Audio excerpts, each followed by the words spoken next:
SSC के English series में आप लोगों का फिर से स्वागत है। 4 सितंबर शिफ्ट 3 पहला है the sentence given below contains some spelling errors. Select the option that has the correct spellings. Members of the association have successfully climbed several peaks of the Himalayan range। तो देखो यहाँ मेंबर्स की भी spelling गलत है, association की भी, successfully की भी स्पेलिंग गलत है, डबल एस आना चाहिए था, और पिक्स की भी स्पेलिंग गलत है। तो इसमें देखते हैं, इसमें मेंबर्स सही है लेकिन एसोसिएशन गलत लिखा हुआ है, फिर सक्सेसफुली भी गलत लिखा हुआ है और पिक्स भी गलत लिखा है। सेकेंड ऑप्शन में मेंबर्स भी गलत लिखा हुआ है, एसोसिएशन भी आगे आगे देखने की जरूरत ही नहीं है। थर्ड में मेंबर्स सही लिखा हुआ है लेकिन एसोसिएशन नहीं, TION होना चाहिए था लेकिन SION। इसके बाद सक्सेसफुली गलत लिखा हुआ है, डबल एस आना चाहिए था, और पिक्स गलत लिखा हुआ है। इसमें members of the association have successfully climbed several peaks of the Himalayan range, ये एकदम सही लिखा हुआ है। मेंबर्स का मतलब हुआ सदस्य, एसोसिएशन यानी कि संघ या समिति, इसके बाद सक्सेसफुली मतलब हो गया सफलतापूर्वक, और पीक्स का मतलब हो गया चोटियां। नेक्स्ट है choose the sentence that contains an error. The Mona Lisa is a famous painting by Leonardo da Vinci. तो जब तुम्हें ना पता हो कि किस चीज में एरर है तो ये चीज नोटिस करो कि चारों सेंटेंस में किस चीज पर फोकस किया गया है। इसमें देखो द, ए, इसके बाद she is the only person, यानी कि इसमें आर्टिकल पे ज्यादा फोकस किया जा रहा है, तो ज्यादातर चांसेस हैं कि गलती आर्टिकल में ही होगी। तो देखो क्या क्या है, द मोनालिसा, मोनालिसा एक फेमस पेंटिंग है तो उसके साथ द लगा, एकदम सही है। She is the only person who can speak 5 language, तो यहाँ ओनली पर्सन के लिए द यूज किया गया है, एकदम सही है। He is a doctor who specialises in the treating rare diseases. देखो वह एक डॉक्टर है जो किस चीज में उसकी स्पेशलाइजेशन है, तो रेयर डिसीज को, यानी कि जो बहुत ही दुर्लभ बीमारी होती है उसका इलाज करने में वे माहिर हैं। तो इस चीज में ट्रीटिंग के पहले द लगाना गलत होगा, क्योंकि यहाँ पे ट्रीटिंग एक जिरंड है तो उसके पहले द नहीं हम यूज करते हैं, इसलिए ये तुम्हारा गलत लिखा हुआ है, इसमें द का यूज नहीं करना चाहिए। फिर I saw the movie that won the Academy Award for best picture, ये भी एकदम सही है। नेक्स्ट है the following sentence has been split into 4 segments. Identify the segment that contains a grammatical spelling error. The conference, देखो इसमें गलत लिखा हुआ है, कन्फेरेंस होना चाहिए। Attempts to trace the processes and consequences of climate change, इसमें कन्फेरेंस की स्पेलिंग गलत लिखी हुई है। जो कॉन्फ्रेंस की स्पेलिंग होती है उसमें सिंगल आर होता है, डबल आर नहीं होता। कॉन्फ्रेंस का मतलब हुआ सम्मेलन। नेक्स्ट है select the word segment which substitutes the bracketed word correctly and completes the sentence meaningfully. Mathematics are not easy to learn. तो देखो भले ही यहाँ मैथमेटिक्स में ऐसा लगा हुआ है लेकिन वो उसको प्लूरल नहीं बना रहा, यहाँ पे मैथमेटिक्स एक सब्जेक्ट की बात की जा रही है, मतलब गणित। तो मैथमेटिक्स के साथ यहाँ पे हम आर नॉट नहीं बल्कि इज नॉट का यूज करेंगे कि गणित जो है, गणित सीखना आसान नहीं है। नेक्स्ट है select the option that can be used as a one word substitute for the given group of words. The action of formally accusing a public official of a serious offence, यानी एक सरकारी अधिकारी को, एक सार्वजनिक अधिकारी को अगर गंभीर समस्या के लिए आरोप लगाना हो तो उसे क्या कहा जाता है, तो उस कार्रवाई को हम इम्पीचमेंट कहते हैं, यानी महाभियोग। इसके अलावा कंडेमनेशन मतलब होता है निंदा या भर्त्सना करना, तो ये नहीं होगा। समन, समन मतलब होता है बुलावा भेजना, मेनली ये कोर्ट के सेंस में यूज किया जाता है जब कोर्ट जो है किसी को समन भेजता है। एलिगेशन का मतलब हो गया आरोप, तो इम्पीचमेंट यहाँ पे एकदम करेक्ट होगा। जैसे कि हमारे भारत में राष्ट्रपति के ऊपर जो है महाभियोग लगाकर ही जो है उसे हटाया जा सकता है, और कोई तरीका नहीं है उसे हटाने का। नेक्स्ट है select the option that can be used as a one word substitute for the given group of words. A number which is used to divide another number, तो वो नंबर जिससे दूसरे नंबर को डिवाइड किया जाता है, तो जिससे डिवाइड किया जाता है, तो जिससे डिवाइड किया जाता है उसे हम कहते हैं डिवाइजर, यानी भाजक। इसके अलावा डिविजिबल वो वर्ड होता है जिसको तुम डिवाइड कर रहे हो, जैसे मान लो अगर तुम 48 को 16 से डिवाइड कर रहे हो तो 16 डिविजर हो गया, और 48 जो है वो डिविजिबल हो गया, यानी विभाज्य हो गया। इसके अलावा कोशेंट मतलब हो गया भागफल, कितना तुम्हारा आंसर आया, जैसे कि 48 को 16 से भाग दोगे तो 4 आएगा, और फिर रिमाइंडर हो गया शेषफल जो कि 0 हो जाएगा। नेक्स्ट है select the most appropriate meaning of the given idiom. To cut someone some slack, तो ये जो ईडियम है to cut someone some slack, इसका मतलब होता है थोड़ी छूट देना, यानी किसी के साथ ज्यादा सख्ती ना बरतना। तो हो जाएगा to not manage someone very strictly और क्रिटिकली, यानी उसको ज्यादा सख्ती के साथ या ज्यादा आलोचना करके ना उसके साथ पेश आना। इसके अलावा avoid talking about problems till the very and, यानी समस्याओं के अंत तक के बारे में बात करने से बचना, अवॉइड करना। To get the conversation going, यानी कि बातचीत जारी रखना। To criticise someone very strictly, यानी किसी को बहुत सख्ती से आलोचना करना। ये तो इसका अपोजिट हो जा रहा है सेंस। नेक्स्ट है select the most appropriate idiom to fill in the blank. Our trainer asked for blank on her for the next informative session. तो अगर वो चाहती है, अगर वो अगला सेशन के लिए हमें क्या करने के लिए कह सकती है, तो हमें एकाग्र रहने के लिए, चौकस रहने के लिए कह सकती है। क्या हो जाएगा? ऑल ईयर्स है, ऑल आईज एंड ईयर्स, यानी पूरा ध्यान लगा कर रखना, पूरी तरह से चौकस रहना। इसके अलावा चेजिंग रेनबोज का मतलब होता है असंभव की तलाश करना या व्यर्थ के सपने देखना। बीइंग अराउंड द बेंड, यानी पागल होना या सनकी होना। गोइंग बनाना, इसका मतलब भी पागल होना है, लेकिन खुशी से। बहुत जो है खुशी से पागल हो जाते हैं इंसान, मतलब पागल मतलब मानसिक रूप से विक्षिप्त नहीं, खुशी के मारे पागल वाला, बहुत ज्यादा खुश, बहुत ज्यादा उत्साहित। नेक्स्ट है select the incorrectly spelled word in the given sentence. Children below the age of 14 were not allowed to participate in the cooking competition. इसमें पार्टिसिपेट की स्पेलिंग गलत है, करेक्ट स्पेलिंग में CIPATE होता है। ये जो एस है इसका जगह तुम सी कर दोगे तो ये सही हो जाएगा, इसलिए ये गलत है। पार्टिसिपेट मतलब होता है भाग लेना। नेक्स्ट है the following sentence has been split into 4 segments. Identify the segment that contains a grammatical error. After I complete my training programme I will have been joining a team of astronauts and preparing to embark on a mission to Mars.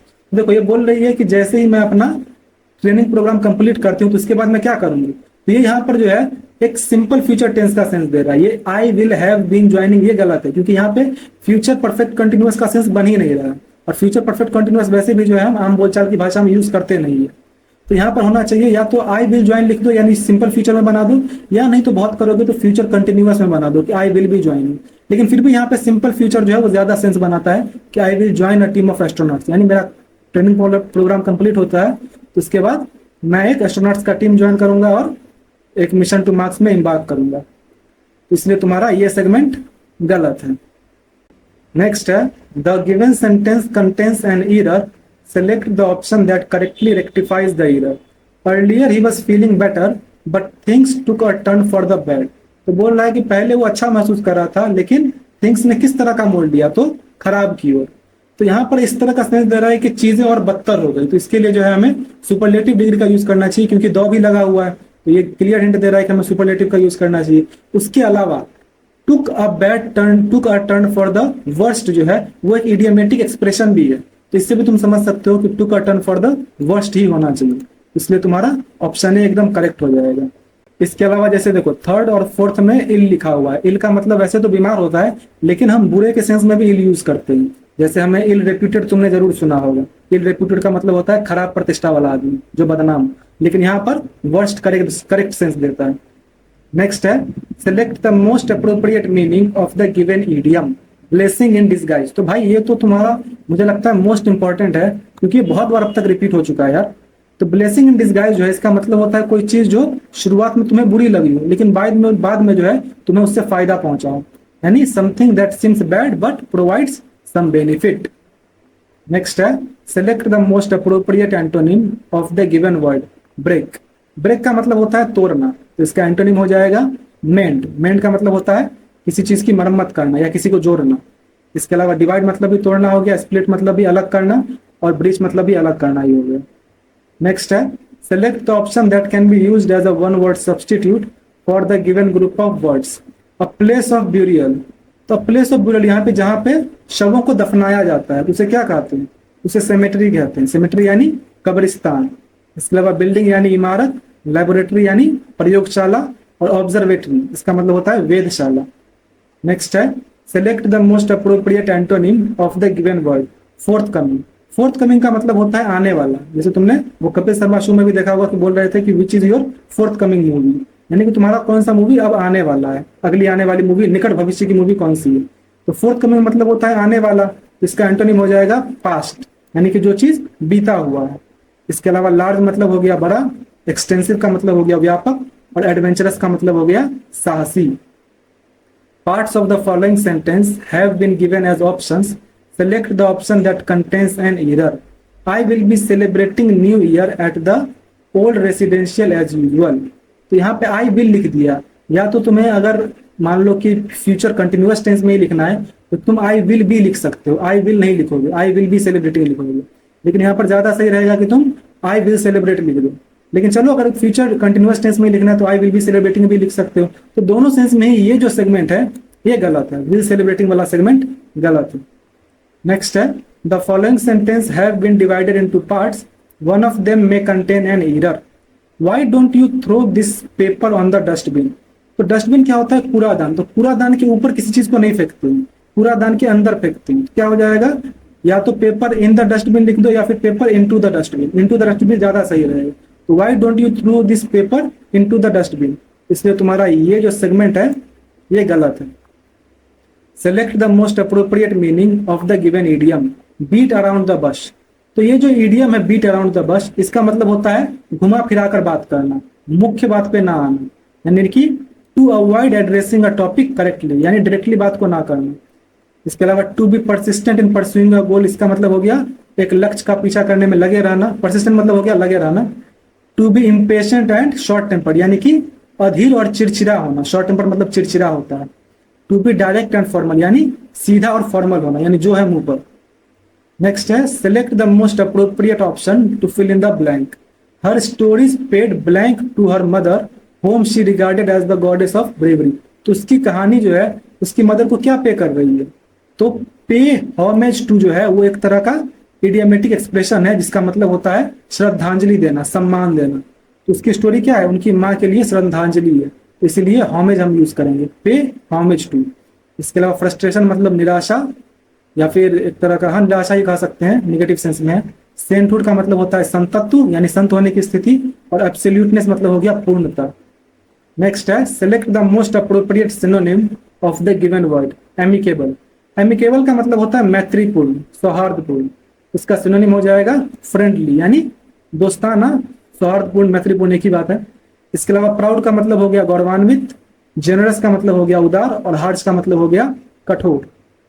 अब है compression cloze test. ये ज्यादा लंबा था इसलिए मैंने दो slide में बांट दिया है, एक ये रहा और दूसरा ये रहा। अब क्वेश्चन देख के पहले तुम बनाओ फिर मैं बनाऊंगा। 1 2 3 4 एंड 5। चलो अब बनाया जाए। Once there was a boy who became bored when he watched over the village sheep blank on the hillside। यानी वो बैठा बैठा बोर हो रहा था और वो क्या देख रहा था? Village sheep blank on the hillside। तो वो जो भेड़ है वो क्या कर रहे होंगे हिल साइड पे? लाफिंग, रिसीविंग, असिस्टिंग या ग्रेजिंग। तो चढ़ सकते हैं। भेड़ क्या करती है? भेड़ चरती है। तो यहाँ पर ग्रेजिंग करेक्ट सेंस हो जाएगा कि भेड़ चढ़ रही थी, वो देख रहा था। इसके अलावा लाफिंग मतलब हो गया हंसना, रिसीव मतलब प्राप्त करना, और असिस्ट मतलब हो गया सहायता करना। To entertain himself he sang out wolf wolf the wolf is chasing the sheep. यानी इंटरटेन करने के लिए खुद को उसने क्या किया? तो चिल्लाने लगा कि भेड़िया आया, भेड़िया आया। भेड़िया जो है वो भेड़ को चेज कर रहा है। When the villagers heard the cry, they came blank the hill to drive the wolf away। तो जब गांव वालों ने आवाज सुनी तो वो आए वोल्फ को यानी कि भेड़िया को भगाने के लिए। But when they arrived, they saw no wolf। एक minute, they came blank the hill। तो वो पहाड़ पर आए, वो जो हिल था उसके ऊपर आए। तो यहाँ पे क्या हो सकता है? Driving, walking down, running down या रनिंग अप। तो रनिंग अप हो जाएगा। तो वो जो है दौड़ते हुए पहाड़ के ऊपर आए। यहाँ पे रनिंग अप जो है करेक्ट सेंस देता है। मैं इसको नोटिस करना ही भूल गया था। चलो रनिंग अप हो गया।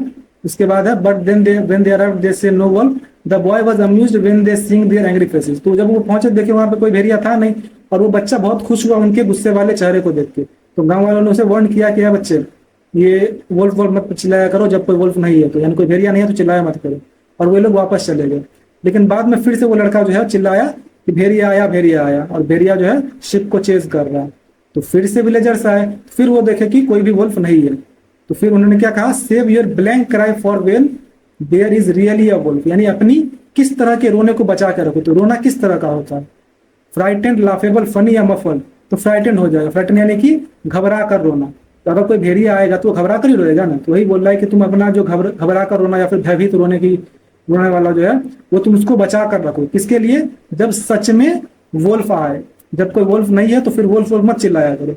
Letter the boy saw real wolf. उसके थोड़ी देर के बाद जो है उस बच्चे ने एक सही का भेड़िया देखा जो कि स्नीकिंग अराउंड जो है छुपके छुपके से आ रहा था। Alarmed he jumped on his feet and cried out as loud as he could. और फिर वो जोर जोर से चिल्लाने लगा कि भेड़िया आया, भेड़िया आया। लेकिन फिर से विलेजर्स ने सोचा कि he was blank them again, तो वो उन लोगों को क्या कर रहा है, तो फिर से उन लोगों को बेवकूफ बना रहा है। फूलिंग, क्वेश्चनिंग, फाइटिंग या सीइंग, तो फूलिंग हो जाएगा। फूलिंग यानी कि उन लोगों को दोबारा से बेवकूफ बना रहा है, वो उन लोगों को मूर्ख बना रहा है, तो इसलिए फूलिंग यूज कर लेंगे। He was fooling them again and so they didn't come to help, तो वो लोग नहीं आए। तो जब शाम हो गई, जब सूरज ढल गया, तो फिर विलेजर्स गए देखने के लिए कि वो लड़का अभी तक शिप को लेकर वापस क्यों नहीं आया, शिप को लेकर यानी भेड़ों को लेकर वापस क्यों नहीं आया। तो जब वे पहुंचते हैं तो वो क्या देखते हैं कि blank as all the sheep were dead they found him blank, यानी उन्होंने उसे किस तरह का पाया, और शिप सब तो मर गए थे, तो क्या हो जाएगा, उन्होंने उसे सिंगिंग, हैपिंग, डांसिंग या वीपिंग, तो रोता हुआ पाया। जब भेड़ सब मर गए हैं तो ऑब्वियस सी बात है वो रो रहा होगा, उसे अपनी गलती का एहसास हुआ होगा, इसलिए वीपिंग यहाँ पे करेक्ट सेंस देता है। इस तरह ये कंप्लीट हुआ। आपका जो भी स्कोर हुआ कमेंट कर दीजिए। मिलते हैं नेक्स्ट वीडियो में।